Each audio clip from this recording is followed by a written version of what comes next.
My name's James Moloney. I'm from Melbourne, Victoria, and I'm going to Davis Station for season 2014-15 to fulfil the role as station leader. My background's predominantly working in aid and development internationally, primarily with a public health focus. I've been working with the UN and deployment registers such as Red R. I think what attracts me to Antarctica is, as one author called it, the sense of adventure authenticated by real purpose. And I think Antarctica is quite unique in that it offers an operating environment for a very privileged, very professional group of people to undertake work that has real significance. So some of the major projects we have going on this year, we've got a sizable contingent of skilled tradespersons going down to undertake both a capital works and maintenance project. We have an expanded aviation program comprising of both fixed wing and rotary aircraft. We have quite a number of scientific projects which will be focused both on terrestrial science, near ocean, marine and atmospheric. The challenges I face, I think, will largely relate to the operating environment itself and the challenges that are inherent in that for a group of people who are living and working together in close surrounds for an extended period of time. My name's Bill DeBruyn. I come from Melbourne, and this year I'm the station leader at Casey for the summer period.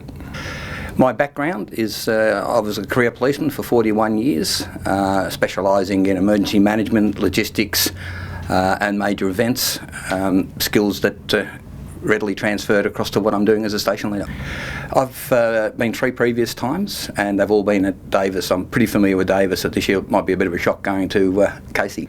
I love going back. A lot of people will give you a lot of reasons, but I just love the place. I love the work. I love working with the people. Yeah, Casey this year has got a very full program.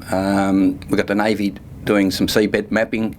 We've got a lot of biological work. We've got wildlife work. We've got a very large dive program under the ice, which is quite exciting. Looking at the ecosystems. We've got some deep field science happening, which we've got to support with aircraft. So yes, it's a very, very full program. No matter how many times I've gone down, every year's been different. It's been different challenges, different pleasures, different rewards. I go down, it's a blank canvas for me, and we'll paint it as the season progresses. My name is John Leben. I'm going to be the station leader for Mawson Research Station for 15-16. My background is I joined the Australian Army when I was 15, and I stayed in the Army for 23 years. After which I joined the Country Fire Authority of Victoria. I applied to be a station leader as it goes back to 30 years ago, speaking to ex-expeditioners in the Army who had been down for water transport and their experiences they'd had. So it's been a dream since that time. The major projects this year on station are the continuing research into Adelie and emperor penguins, which we'll be supporting, particularly over the winter period when there are no research scientists. What attracts me to Antarctica is the environment. It's unusual, it is not the same that you get in any other part of the world, and it's one of the last frontiers that are available to people in the world. My name's Jacque Comery. I'm from Canberra in the ACT, and I have the great privilege of going down to Macquarie Island as station leader. I'm an environmental engineer, and my work experience in that role has been quite varied. I've managed large infrastructure projects and also worked on multidisciplinary environmental programs as well. I'm also a scuba diving and first aid instructor.